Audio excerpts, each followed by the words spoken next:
marking the second anniversary of this, into policemen to confront other people and arrest them. Isn't that now going to be the cause of violence on the streets?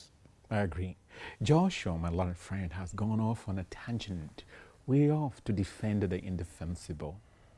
And before I come to that, I'd like to just persuade him not to taint the 25th with these other so-called celebration or at least commemorative events. This is an exclusive event because you heard Mwalimu here saying that the Kenyan people recognize certain specific holidays. I would beg that he then sides in the broad-based spirit that they are in, that he confines those others. Are you saying 25th is more important than the day? I'm not, Joshua. I didn't interrupt you. Yeah. You're saying, I let you say. But what I'm saying is, Joshua, I mean, it is that notion that what is so special about these demonstrators that came out? It is very pivotal, and it was a turning point in our docile political, sphere where the whole political system is swallowed up in this dogma of this demigod of one person, sort of like paying obeisance to that person. And therefore, when the Gen Z demonstration came up against this finance bill, it was very pointed, very specific, and questioning even the very framework of the legislation that then governs us as a people, and probably projecting forward not just the Finance Act, but now coming back to the issue. Let us recognize that Kenyans are not that dumb. They're not that quote unquote stupid to say, okay, we are going to act blind to the government's apprehension of being overrun by the Kenyan people who are disaffected, unhappy, and totally disillusioned with the policies, and therefore they come out. Beneath the surface, there is this simmering anger all over, spread. Even he has said he went to Kisumu, and he talked about Kisumu being a hotbed of demonstrations and so on and so forth. I believe that he saw, if he felt the pulse of the people, he must have seen that indeed there is a majority that is disaffected, not with the political system, but with the entire government structure. Now, what can you, as an organizer, let me use the All Saints example, as an organizer of a very peaceable meeting, even in-house, for instance, and I'm going to use that typical example of the post-finance bill debate at the All Saints Cathedral.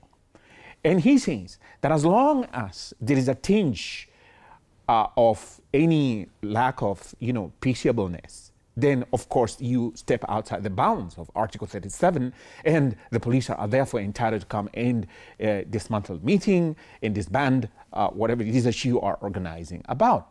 Now, if we followed our argument, which is a dead end with respect argument in my view, you'll find that the state now, using its sponsored goons who are on its payroll because they want to stifle the freedom of speech, they want to stifle your political freedoms and the space within which you can express yourself because they're afraid of losing the grip on power, then they will come and send those goons.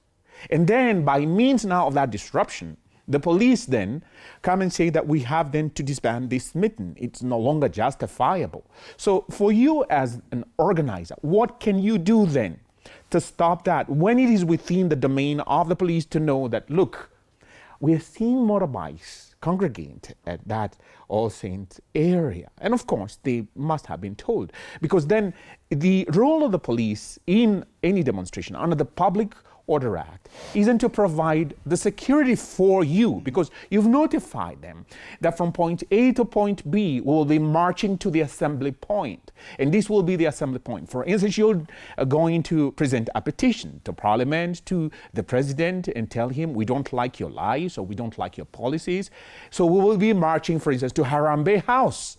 But the moment that this government hears that we'll be marching to Harambee House to tell you and inform you that we are unhappy with your policies, we are unhappy with your governance, we're unhappy with the manner in which you spend our taxes, we are unhappy about you going to a G7 meeting and going to negotiate things that you never tell us, we're coming to then present a petition for you. The moment they hear that, that is our assembly point.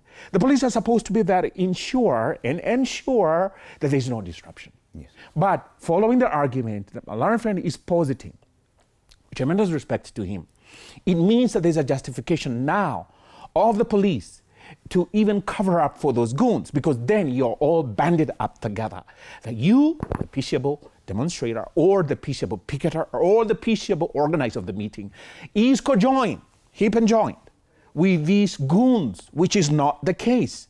The camouflage that is offered by the police for this goonism to go on and disrupt the exercise of a constitutional right is wholly and totally unacceptable, and every Kenyan ought to reject it. Going forward, and let me finish by saying this, I think the Kenyan people ought to audit His Excellency Gachagua has said, the illegally ousted former deputy president has said, that look, there's a constitutional manner in which the ouster of the current regime is envisaged.